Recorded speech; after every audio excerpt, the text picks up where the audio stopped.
All right, so we're going to pick up on chapter 2 called Dark Night of the Soul, and I left off at 5/18/03. So this is May 18th, 2003. I wrote, since August, my life has been indescribable. I am not that familiar with Christianity, but the word grace seems to capture the overall mood. A few weeks ago, I was going through a period where I couldn't express gratitude enough. Waves of intense gratitude were flowing through me to the point that I could barely contain myself. And I made a mark there because, words cannot do justice to what I was experiencing. And when I was looking at that, I was just almost like, thank God I didn't put this in the book, because I don't think a book could really capture, words can't certainly capture the experience. And even me explaining this, obviously, is going to capture the experience. But anyway, so I was about to publish the book just with it saying, waves of intense gratitude were flowing through me to the point that I could barely contain myself. And then that's it. But specifically, what was going on was beyond words, obviously, but I'm going to try to put it in words. All right, so specifically what was going on was, not all the time, but any time that I was triggered, something spontaneous, beauty, music, my pugs playing, anything that would just spark intense gratitude. Anytime I would go through this intense gratitude, it was too much. It was actually overwhelming. The bliss that I experienced was like electric currents going through me, that it was something that I actually resisted. I would actually push back on it because it was too intense. One incident that I remembered when I reread that yesterday was, there's a place called Shoe Creek, about a mile from us. My old videos, when you see the mountains in the background, that's exactly where it was. You go straight back to this mountain. There's a place called Shoe Creek, and it leads all the way up a back trail to Crabtree Falls, which is the highest waterfall east of Mississippi. And it's just beautiful. The Blue Ridge Mountains are, I think, the oldest landmass on the planet, billions of years old. Beauty back there, the energy back there is just palpable. So anyway, just to capture the essence of what I was trying to say when the waves of joy and the gratitude and the bliss were too intense. Specifically, I remember one time being back at Shoe Creek, taking her pugs for a walk, and just looking at the water, the rocks on the water, the glistening light, the wild weeds that look tropical, the deep green grass, just everything was so vivid and so intense and so bright, shiny, that it was so overwhelming that my stomach was feeling nauseous, to the point that I just had to push back from it. So this is something that would happen a lot too. Like I said, it couldn't last long. If I would think about people like Ramana Maharshi. There's a video of him blissing out with his eyes closed, shaking, and I would often think, there's a guy that could take it. He could take that for an intense amount of time, and that's something that I would literally have to push back on. So little things like that. Little things like that make me happy now that I'm talking about this, because when I look at the words, none of the words do any justice. And even this, I don't feel like is going to do any justice, but it's definitely better, infinitely better than just the words. Waves of intense gratitude were flowing through me to the point that I could barely contain myself. Man, it was intense. Intense. All right. Then I was reading something on the web. Oh, I want to make sure I got it because I put some notes down. Oh, the only thing I didn't cover, what I just said, was a lot of it was, I likened it like a dimmer switch. When I was going through that, it felt like everything that I could see was electrified. Like there's a light in the room and someone just turned up the dimmer switch. Everything's just bright, everything's intense, and everything's just so joyful and so blissful that you can't contain it. I mean, you can't tolerate it. At least I couldn't tolerate it. All right. So then I was reading something on the web saying saying that it was easy to be grateful when you are in the flow, as I had been for the last few months. But what really matters is to be grateful when you are not in the flow. I thought, I would love to express my gratitude under duress. I think I could do it. So on and so forth with silly thinking like that.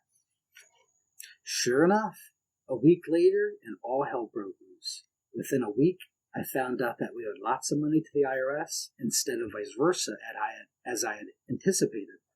My cat got badly hurt by a wildcat, also racking up medical costs for surgery.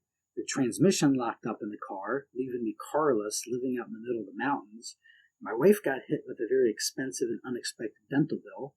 My old landlord threatened to sue because the guy who I subleased her apartment to flaked out on her, etc., etc. We had just bought a house far away from our family and friends, so we had to deal with this reality with no support in sight, and all of this really did happen within the course of a week or so.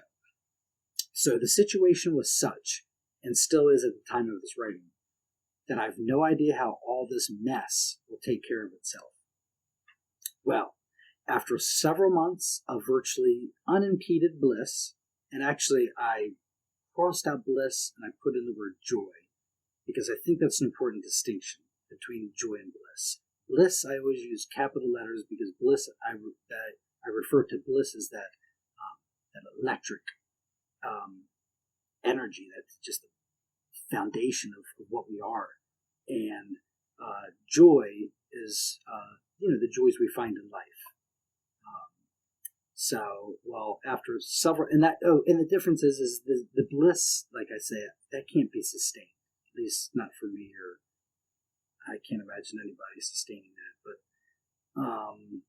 joy is something that, you could have for a year. You have a baby and you're just enjoying the wonders of your baby the first year, or your honeymoon period. So joy is something that could, go on for years, but bliss is something, you just wouldn't want to experience for that long. Well, after several months of virtually unimpeded joy, I found out I really didn't like this new situation. It felt heavy and burdensome compared to the feeling of light and free. Of course, I remember my previous bravado where I felt like I could be grateful for far worse than this, but it was obvious that gratefulness was not spontaneously springing up right now. This further compounded the situation. Not only was out there out of whack, but now back here seemed out of sight. Even though I was experiencing pain/resistance, I had the sense to remember that time is the only apparent problem. I've trusted God/what is/reality. It's really the word I like to use now is reality for what is. I've trusted God/what is/reality for the better part of my life.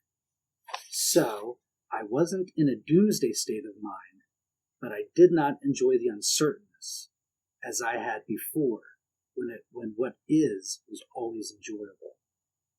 And I want to come back to the thing about when I said that I had the sense to remember that time is the apparent problem. That's something huge. Can't believe I didn't spend any time on that, because that was a huge part of my life. And to this day, something that I still find true, that if you're ever looking for a problem, if you're ever looking for someone to blame, look no further than time. Time is the culprit for every problem, every seemingly ill in the world. Time is the only problem, because time is the only thing that makes it look like it is a problem. In time, it's revealed not to be a problem. But in time, it appears to be a problem. And incidentally, just a few years ago, I saw something that Paramahansa Yogananda wrote. He was talking about the Bible, and where the Bible refers to Satan. He said that in his language, they translate the word Satan to mean Maya. And Maya, I know most people think the word Maya means illusion, illusory world, but really, strictly speaking, Maya just means measurement or time. So, if you're looking for a problem or the devil, blame it on the devil, blame it on time. I thought that was interesting. Right? I wasn't in a doomsday state of mind, but I did not enjoy the uncertainness as I had before, when what is was always enjoyable.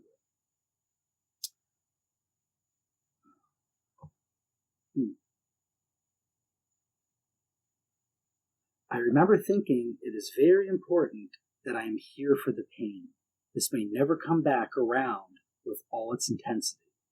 So I want to examine it while it's readily available. I know that if history is any indicator, then this apparent mess will turn out to be the greatest blessing, because everything is God's will. Even though I wasn't feeling the grace of God at the moment, I wasn't about to go down the long, dark road of personal choice, so I was left helpless to just be with it. I remember looking to see if I could be grateful for what is under these unappealing circumstances. And sure enough, I really did feel genuinely grateful. Obviously, the feelings of gratitude were not aimed at the specifics of what is, but instead of what is itself, the whole, the continuum. Basically, that was a lesson for me. You can always be grateful for what is, because what is always a perfect and complete bliss, no matter how it's dressed up, no matter what the specifics, it's the whole. So, now, this was not the end of it. That was a wonderful experience and realization, but hours later, pain would creep back. I knew I could open to the now, and the pain would disappear, but I became curious about what pain was itself. So I began to inquire. And a funny thing happens out of inquiry is that nothing can exist in the intense fire of your attention. Everything really does disappear when you look for it. This actually backfired as far as Mark's intentions. I set out to discover what pain was, where it comes from, and what makes it persist. But I found it increasingly difficult to conjure up the pain as I continued to probe, because the very answers to my query revealed the whole thing as some hoax or some illusion. Pain itself was seen as a mere psychological tension or resistance. And now see, there's something else right there that I don't think I really got in words. Is I found that if you look for the pain, it actually makes it go away. But not with the intention of making it go away. Like I said, I was genuinely curious. What is this pain? What is this thing we call pain? What is it? So I just went to examine it. And the closer you get to look for it, it's like you're pushing it away. Kind of like the thing of when the tip of the tongue syndrome. You're trying to think of a word and you're pushing it away because you're genuine. You're really whatever. So in this case, I was looking for the pain, and I could just watch it go away. It was like magic, just watching this thing. And it reminded me of something when I was little. When I was in about 6th grade, I got bit by a mosquito. And I remember being curious about the itch, just like looking at the itch and like, what is that? Like, what is this thing that we call an itch? I'm just curious, and I looked for it. I was like, what is the essence of the itch? What is the itch? What is it? What am I feeling? What is the itch? And the more I looked for the itch, it just disappeared. I couldn't feel it. Now, obviously, it comes back. You got a poison in you. It's going to come back. But if you think about it, not if you think about it, but if you look for it, it goes away. I find that way with anything. You look at an object, you look closer, it goes away. Everything you look at goes away. All right.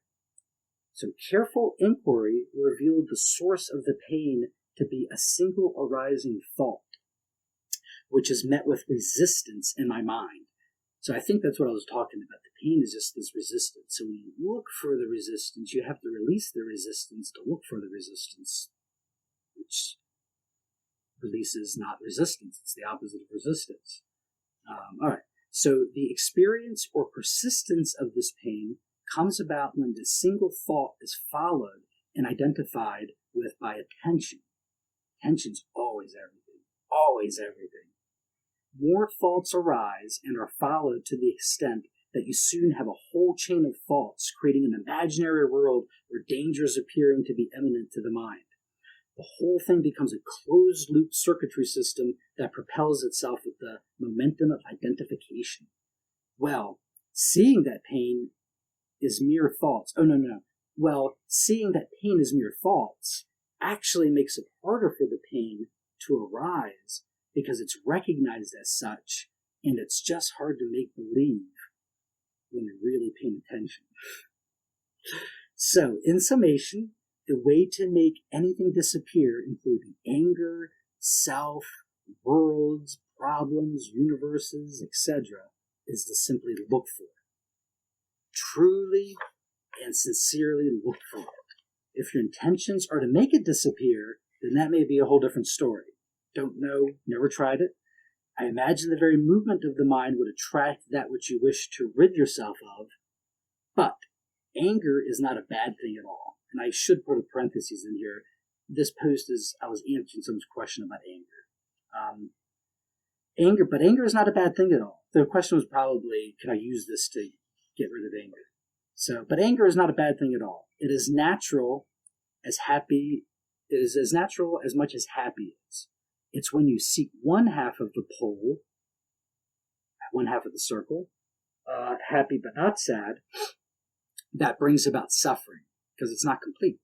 Without anger or other forms of suffering, would you even be attracted to this matter of self-realization? Reject nothing and you're already free.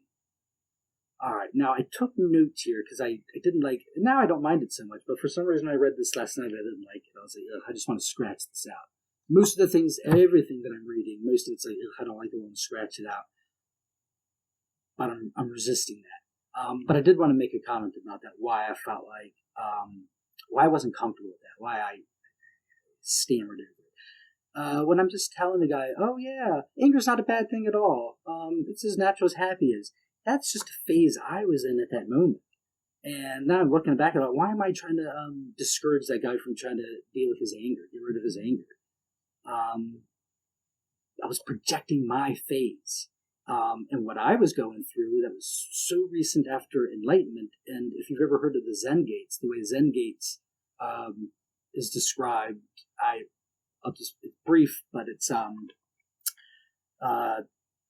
so you're on the path to enlightenment to try to get through the gates of enlightenment.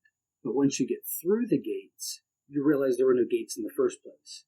So at the time, that's all I was seeing everything as. There are no gates. So I'm trying to tell this guy, no anger. There's nothing. There's no anger. There's no gates. There's nothing. You're fine. This is it. It's perfect. You're fine.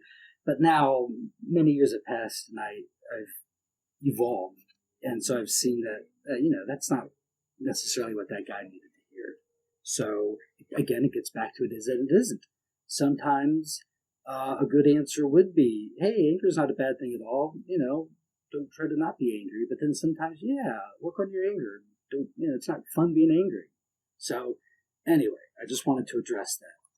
So P.S. I just remembered after proofreading this when I realized that I wanted to be there for the pain because I didn't know if it would ever return as such. I was instantly reminded of and completely resonated with Buddha's expression, joyful participation in the sorrows of life. The bitter and the sweet are the joys of duality, and you are the space for them as such. And again, that's something I want to pull apart here.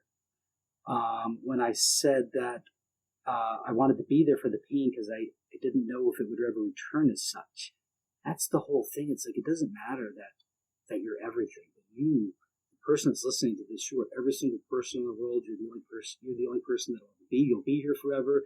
If you've ever thought this is going to end, rid yourself of that thought because you're here forever.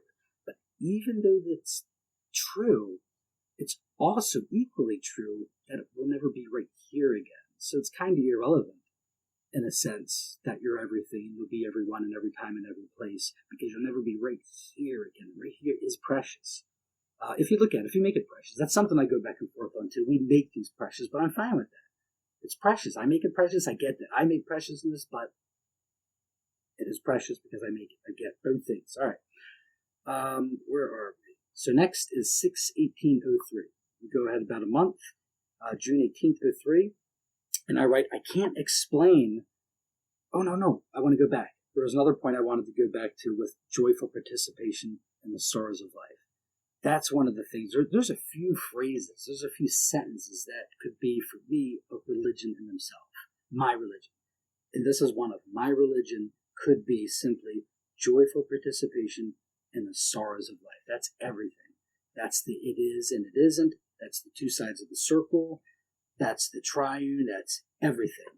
The bitter and the sweet are the joys of duality.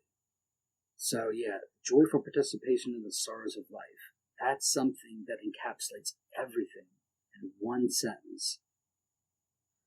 Okay, so now 1618-03. I can't explain what I'm experiencing now, but what has caught my attention is that I notice that I don't care that I'm no longer abiding in presence. I find myself involved with head games regarding the practice of mindfulness versus effortless being.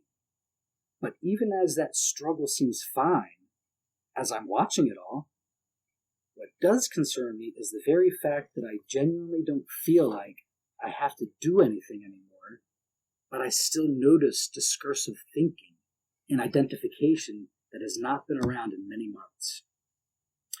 Resistance to the many hardships that have come up is definitely felt within my body, but I don't seem to care about this resistance. The joy is gone, which was expected, but I didn't expect identification to come back. Maybe it's not. I don't know anything anymore, except that resistance is coming up, and I don't seem to care except noting that it feels heavy and burdensome. 619-03, a day later. What concerns me is not that I don't even care about this suffering. What concerns me is that I don't even care that much about this suffering, because I know it's all the natural ebb and flow to life. I know that the flow will return, and I will look back on this day as an impersonal expansion of awareness that Mark resisted, but this feels very foreign to me. The worst part of all this is not the specific hardships that have been coming up in gale force ever since I took the spiritual bravado position of inviting suffering into my life so I could show how grateful I am. That gets back to that time that period when I was experiencing bliss so much I wanted it, and I showed gratitude. That was the reaction to the bliss. I just wanted to show gratitude. And when I thought about that thing of being able to be grateful when bad things come up, my mom's like, "Oh, I love that opportunity." So here you are. The worst part is that now I have to look to notice the peace and stillness instead of it being in the forefront by default. Yes, that's it. That is what I've been trying to say. Since August, I have gone through very much, both pleasure and pain, and throughout everything, I was just watching everything as an impersonal witness. But now, I just seem lost with very weak energy, and when I noticed I wasn't abiding in presence anymore, I just didn't care. Any effort to abide in awareness turned into head games, which I haven't been accustomed to. That's the thing. I could just drop everything, and I do that quite often to find myself in the place that I never left, but it is not continued and effortless anymore, and that's my point. Thinking and identification comes back. Lately, what I've been doing is just watching my thoughts and taking note. This is what you find more appealing than abiding in stillness. You are more attracted to thoughts of this than rather paying attention to the spacious majesty that's home. And I know what you're thinking by reading this, that all I have to do is allow this and remember, yes, even following these thoughts is perfect, as they are the spontaneous arising of what is. And that goes me back to the practice that became probably the foundation practice of my life. It's Dzogchen, and doesn't have a name or anything, but it's just something I picked up from reading Nam Kinwargu, author who wrote a lot of books on Dzogchen. And the thing that I took away from the essence of Dzogchen is to not follow your thoughts. But if you do follow your thoughts, then just don't follow that. And even if you do follow that, just don't follow that. And that's a part of everything being perfect. If you're on the path and you get off the path, if you get back on the path, you were never off the path in the first place. It's just the way it works. So that's what I was talking about when I said, yes, even following these thoughts is perfect as a spontaneous arising of what is. So you could resist, but then just don't resist that. And then if you do resist that, just don't resist that. At any point, you can just allow for what is. Believe me, I do go through that, and that is actually the basis of my understanding. But I have to be honest with myself and take note that I'm not enjoying myself anymore. I know, even that's fine too. But this is the circle I keep finding myself in. It's all the mind, and it could keep you hypnotized if you keep following it. That's it. I was so sick of seeking that I just had nothing left in the tank. And that's what got me in that spot, where I didn't even have the energy to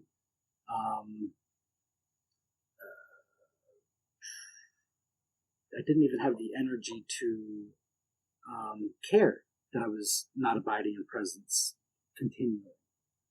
All right.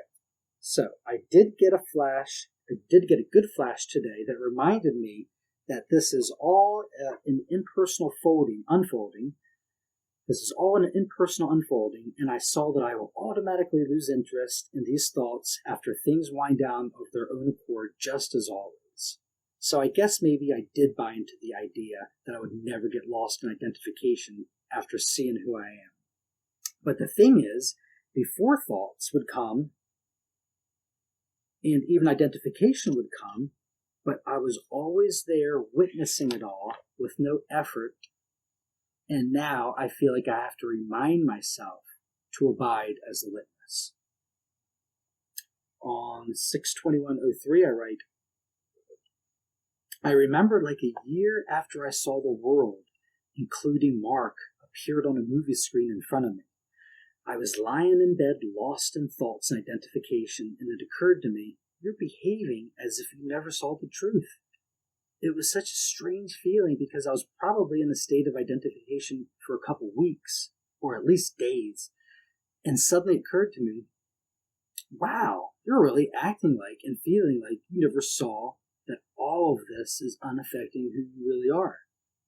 I mean, even as I reflected on it, I could still relate to the pseudo-identity that seemed to be feeling insecure, but there could be no identification because it's exposed. The whole thing's exposed. It's just stuff happening on the screen, just psychological dances and movements, and you're just a witness to it all. It's like suddenly freeze-framing a movie and exposing it to be a mere series of individual film cells appearing consecutively via time. You see the guy on the screen moving, and it looks much more real as it definitely appears real. Or at least it appears to appear. But its realness is emasculated and exposed because it's seen as a non-entity, a dead image, a still frame, an object, a mere appearance. This kind of gets away from your point, though, because what I just wrote is actually more an example of how, even though it is self-evident and needs no outside confirmation, temporary hypnosis may still obscure this recognition. Actually, that is what just took place these last couple weeks again. I found myself wondering, wow, you seem to be taking this seriously. You're acting as if you don't realize that you're the only one that exists. But it is that view, that understanding, that makes me not care to progress towards anything anymore. That is my genuine feeling on the matter. What comes up here is, so what? That Mark is not Ramana Maharshi. I am who I really am. That's the big point. I am Buddha. I am Bush. I am Trump. I am my neighbor. I am Saddam. I am Hitler. I am behind any and all eyes that could possibly exist. Ants, bugs, beetles, you name it. For me, liberation is not having to be Ramana or anything other than what I already am. The relief of not having to seek or keep my eye on some prize is freedom to just be. Okay, sounds fine and dandy, but it is that perspective that makes me not even care when I am not abiding as the witness. It is that attitude that brings about a laziness that obviously took a turn somewhere towards forgetfulness. But the good news and the proof that if you stray too far away from presence, then pain will surely arise. It will manifest in the world if need be, just to get your attention. That's how perfect the world is. That's how much God loves you. That's actually what I came to in the last couple of days. I got so caught up in a mind game between non-effort versus practice that I overlooked the obvious. The very fact that drifting away from presence results in pain is proof enough for me that God, reality, wants me to pay attention. It's that simple. I forgot the core of all of my understanding, which would be to practice when the desire spontaneously arises. I know it's basic stuff, but that was probably the core of my perspective. And what I was talking about is a Tibetan Buddhist, Sogyo Rinpoche, the first actual Buddhist teacher that turned me on to this stuff. He said something. Again, it's one of those phrases. It could be a religion. You could just you could tattoo this to you, and this could be all you need. And the line is, "Remember to remember when you remember." And that's what I was talking about when I said that the core of my understanding was just to practice when the desire spontaneously arises. Don't get caught up in the games versus non-effort versus practice, whatever. Practice, don't practice. It doesn't matter. Whatever's coming up comes up. That's natural. There's no rules. It is and it isn't. But remember to remember when you remember. So that was Sogyo Rinpoche's advice as far as how to practice, right? How to meditate. Always remember to remember when you remember. Whenever you remember to remember. Always practice. Always cultivate presence and awareness every single time you remember. And the more times you remember to remember, that will encourage you to remember more often. How I forgot that, which I thought was my core, is beyond me, but it really is that simple from my view. The universe, or God, reality, was screaming for my attention because I simply was not paying attention. I can see this impersonal process that is natural, that we deepen our place in presence. What the implications are of that, I still don't know. So like I said, I need to do some inquiry into it. At the very heart of my realization is being while knowing that you're not. I was just contemplating recently that our only choice is to be present or to personify something that doesn't even inherently exist. Because to live while knowing you're not is to live without choice, and alternatively, to choose a life of choice / personhood is to choose an illusory life. And I put some notes here because so much of this reflects the words and where I was 20 years ago. I really don't want to go into the whole choice thing. It's not something that interests me. I was only interested in choice as it pertained to personhood. So there's a lot of words I don't care about anymore. Choice, or even the word God, I really don't use any words. Reality is the word I naturally come to. But I wanted to make a note of that because, like I said, I wrote this 20 years ago. Things have evolved, obviously. If the Buddhists are right, and that upon death, we are all offered the option of either recognizing the ground of luminosity or remaining in ignorance, only to succumb to our desires that result in reincarnation, then that seems to be a macro version of what's happening here in this incarnate phase, where we have the apparent choice to either rest in peace or indulge in a pseudo-identity and all the complexity that it brings. It's like a little macrocosm, the part reflecting the whole. All right, so next I write on July 30th, 03. Yesterday, I knew without a doubt that grace had once again come forth with no effort of my own. I knew it because a beautiful sadness was once again felt that I hadn't felt for some time now. It is typically music that brings about this wonderful sadness, and yesterday it was the Simon & Garfunkel song, The Sound of Silence. I have been attracted to silence for some time now, and I'm thankful for being pointed back to the silence. Silence is truly home. You reminded me that Zen is the pathless path, the path of the least, the path that offers you nothing and leaves you naked, with nothing to hold onto. I realized that I was not moving past my realization or awakening, but instead coming to identify with it. Fortunately, impeding this natural flow is painful, so the stagnation can only last as long as the pain is bearable. Unfortunately, I'm a baby. Well, whatever. We'll get to that later. This pain from identification was so foreign to me that it automatically reaffirmed for me that the only thing that truly matters in my life is being a vessel for God, being a vessel for reality, for all that is the whole. So I took notice that I had been identifying with my thoughts, and I paid attention to these thoughts, animated those thoughts, gave those thoughts life, to see what was so fascinating that it was worth giving up the witness seat. Of course, I found it all to be trivial movements of the mind creating a momentum of its own. That is when I felt the call back to Zen, back to simplicity, back to standing in the fire, dying continually.